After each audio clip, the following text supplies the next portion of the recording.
Reloading a flintlock pistol took up to 20 seconds. In the chaos of a boarding action, you didn't have 8. When gunpowder failed, the real fight began. In the next 10 minutes, we'll unveil the arsenal of brutality pirates used when they had to rely on nothing but steel and fury. And you'll discover which weapon was designed not to kill, but to shatter the enemy's will to fight. 20 seconds. And that's if you had nerves of steel and dry powder. Trying to reload a pistol in battle was like threading a needle during an earthquake. In fact, the expression, "a flash in the pan," comes from this very moment, when the powder in the priming pan ignited, but the main charge failed to fire. At that point, your pistol became a very expensive club. So when the gunpowder smoke cleared and survival depended on what was in your hand, it wasn't the weapon or strength that separated the victor from the victim in the bloody chaos of close combat. It was something much more primal. The shift from a firefight to a melee was like a chess match suddenly erupting into a bar brawl. All strategy and calculation vanished, leaving only raw instinct and whatever weapons came to hand. We'll examine more than just the obvious axes and cutlasses. We'll see how a simple piece of wood could be more fearsome than a blade, learn why the perfect pirate sword was short and curved, and understand how pirates won battles before they even drew their weapons. We'll even look into Blackbeard's arsenal of cocktails, and not the rum kind. We're talking about grenades made from bottles packed with gunpowder, shot, and nails, the ancestors of modern fragmentation grenades. Let's start with the most brutal argument in their arsenal. The boarding axe was a tool that didn't distinguish between a cabin door and a human skull. Its key features were a short handle for fighting in the tight quarters of a ship's deck and a heavy blade designed to splinter wood. A typical boarding axe weighed 2 to 3 pounds with a handle just 20 to 24 inches long. This wasn't some crude pirate invention. It was a standard issue weapon, even in Britain's Royal Navy. Pirates often turned the very same weapon sailors were required to carry against them. Using a boarding axe wasn't fencing, it was demolition. The goal wasn't to find a weak spot, but to create one. Swings were wide and aimed at limbs, collarbones, and joints. The blade not only chopped, but could also get stuck, allowing a pirate to wrench a shield or weapon from an enemy's grasp. A skilled pirate would use the axe to hack at the rigging directly above their opponents, bringing heavy spars and blocks crashing down on them. The ship itself became a weapon. Now, imagine yourself for a moment as a defending sailor. You see a man charging at you with what looks like a wood-splitting tool. He isn't trying to fence. He wants to break you like a dry twig. The psychological impact of such a brutish weapon was immense. It screamed, "I don't need rules, I need results." It's the difference between a surgeon with a scalpel and a butcher with a cleaver. Both can kill, but the cleaver carries a completely different level of primal terror. It doesn't leave clean wounds, it turns a person into an object to be hacked apart. On the back of the axe was a sharp spike, whose dual purpose made the weapon even deadlier. First, it could pierce light armor or a helmet where the wide blade might fail. Its shape, known as a crow's beak, was designed to work like a can opener on armor. Second, and more importantly, it could be used to hook onto a ship's rail, rigging, or even an opponent to pull them closer. After the battle, the same spike was perfect for prying open chests of loot. It was the Swiss Army knife of maritime robbery. The axe was the weapon of choice for raw, crushing force. But what if there were many enemies, crowded together? For that chaos, a blade was created that cinematic history constantly gets wrong. A blade that was actually closer to a machete than an elegant saber, and whose name comes from an Italian word simply meaning big knife. Compare it to a nobleman's elegant rapier. The rapier is a dueling weapon, designed for a precise thrust. It needs space. The cutlass was its complete opposite, short, heavy, with a wide, curved blade. If the rapier is a surgeon's needle, the cutlass is a lawnmower blade. One is made for a pinpoint strike, the other is for indiscriminately cutting down everything in its path. Its very name, cutlass, derives from the Italian coltellaccio, a large, ugly knife. The description is exhaustive. Its length, around 28 inches, kept the blade from getting tangled in ropes and cabin walls. The wide blade inflicted ragged wounds that caused immediate shock and massive bleeding. The center of gravity was deliberately shifted toward the tip, turning every swing into a devastating machete-like chop. In essence, a cutlass is balanced less like a fencing blade and more like a baseball bat. Its entire physics is built around a single, powerful cutting motion. Let's do a thought experiment. Stand in a doorway. Try to imagine lunging with a long sword. It's awkward. Now, imagine you have a short, heavy cleaver in your hand, and all you need to do is hack at anything that moves at waist level. That is the philosophy of the cutlass, the philosophy of a meat grinder. It's no wonder that even the Royal Navy officially adopted it. It remained in service for over a century. Now, look at the hilt. A massive, bowl-shaped guard protected more than just the fingers. In the crush of a fight, when blades were locked, a pirate would smash this guard directly into an opponent's face. It was a hybrid of a sword and brass knuckles. Some pirates even sharpened its edges. Such a blow didn't just stun, it sliced a man's face open. But what if a pirate lost both his axe and his cutlass? He wouldn't surrender. He would look around, and the ship itself would become his weapon. He entered a state of opportunistic armament. To him, the deck became a buffet of weaponry where the main course was desperation. And some of these improvisations were more terrifying than any steel. For a pirate in battle, there were no inanimate objects. Any heavy, sturdy, or sharp item was instantly reclassified as a weapon. A pirate on deck saw the world like Jackie Chan in a room full of furniture. Every object was an opportunity. The most accessible of these was the belaying pin, a heavy wooden or metal rod used to secure rigging. They were everywhere, set in racks along the ship's rail. It was the perfect club, the right weight, a comfortable grip. A blow from such an object didn't leave clean wounds. It shattered bones and caused internal bleeding. Belaying pins were often made from the world's densest wood, lignum vitae, which sinks in water. Weighing up to 2 pounds, such a pin was the 18th century equivalent of a baseball bat or a crowbar.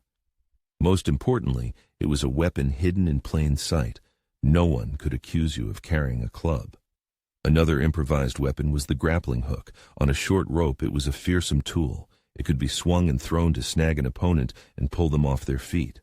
The very sight of a multi-pronged hook flying toward you induced panic. A smaller handheld hook, sometimes called a cat, was even more cunning. A skilled pirate could throw it to hook not the person, but their weapon, ripping it from their hands. It was essentially a medieval flail, but with the function of disarming and controlling distance. Let's create a brutality scale. The cutlass, a 7 out of 10, it cuts. The axe, an 8 out of 10, it chops and crushes, but a simple belaying pin gets a 9 out of 10. Why? Because a blow from a heavy, blunt object carries a primal horror. It doesn't pierce, it pulps. It's a weapon of pure rage, not tactics.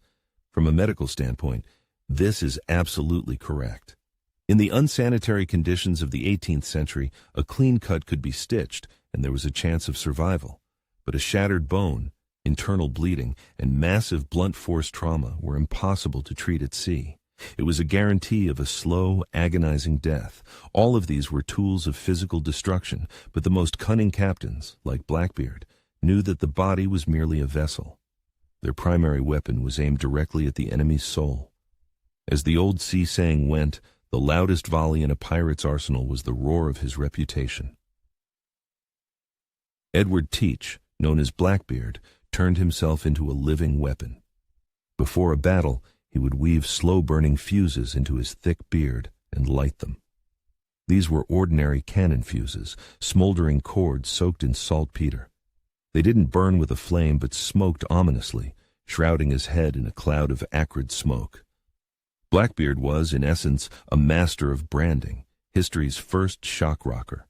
And the Jolly Roger flag was his logo, an ultimatum that said, "Surrender now, or there will be no mercy."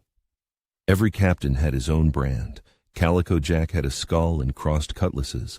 Bartholomew Roberts had a figure of himself standing on 2 skulls. When this living demon led his men in a boarding action, sound came into play. The entire crew would let out a coordinated, inhuman roar. It was a biological DDoS attack on the enemy's brain. The deafening noise overwhelms the senses and triggers an instinctual fight-or-flight response. Many pirate ships had musicians. During a battle, they didn't play cheerful shanties, but the loudest, most dissonant cacophony possible, adding auditory terror to the chaos. But if fear wasn't enough and a merchant crew decided to resist, pirates resorted to exemplary punishment. Captain Edward Lowe was a genius of this theater of horror. He might cut off a victim's ears, fry them, and force him to eat them. This wasn't sadism for its own sake. It was propaganda by deed. The surviving sailors became his heralds, spreading terror throughout the Caribbean. The next time a ship saw Lowe's flag, the crew already knew the price of resistance wasn't death, but something far worse. But even this machine of terror was designed for combat at a distance. What if an enemy already had you by the throat? For that moment, every pirate had one last chance saved in reserve, the sea dagger or dirk. It wasn't worn openly, but hidden in a belt or boot. It was Plan B.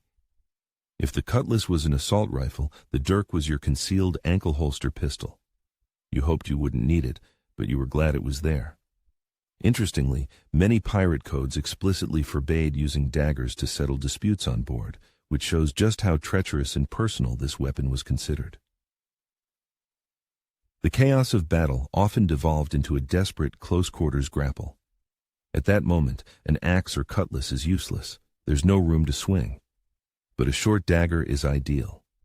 It was used for quick, vicious stabs to vulnerable spots, the armpits, neck, or groin. Many dirks had blades with a triangular or diamond-shaped cross-section. This made them terrible for cutting, but perfect for stabbing.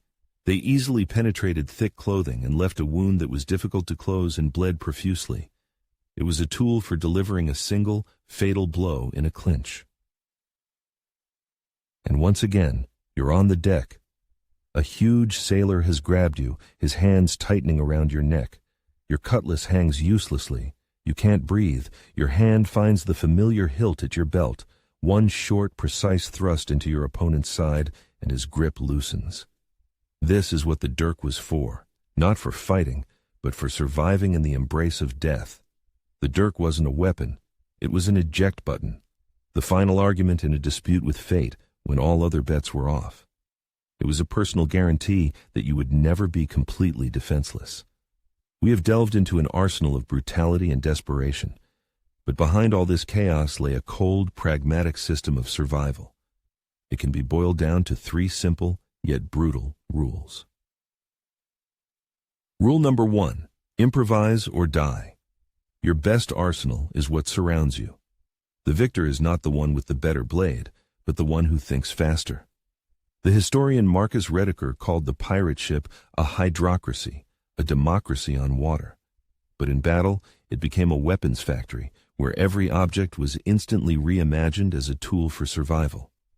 Rule number 2, effectiveness over elegance. Forget honor and fancy techniques. The goal is to disable your opponent as quickly as possible. A blow to the knee, a handful of sand in the eyes, a smash to the face with a sword guard.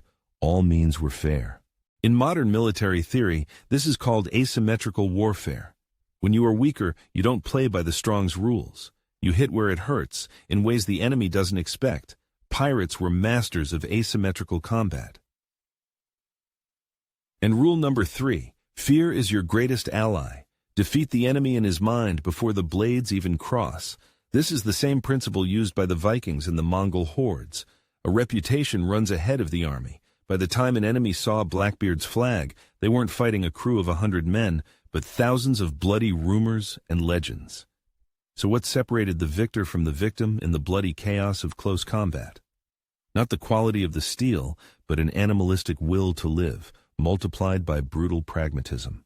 The winner was the one who was ready at any second to cast aside all rules and use absolutely anything to win. This was the difference between a guard dog and a hungry wolf. The dog is trained to fight by the rules. The wolf has nothing to lose and will tear with its teeth, claws, anything it can to survive. The pirates were the wolves of the ocean. And now, the main question for you. Having gone through this entire arsenal, what do you consider the truly more terrifying weapon in a pirate's hands? A sharply honed boarding axe, or a simple, heavy belaying pin ripped from the deck in a fit of rage? Write just one word in the comments: Axe or pin? Let's see what wins, calculated brutality or pure desperation. The axe is a predator's weapon, designed to kill. The pin is the weapon of a cornered animal, fighting for its life. Which is more terrifying? The choice is yours.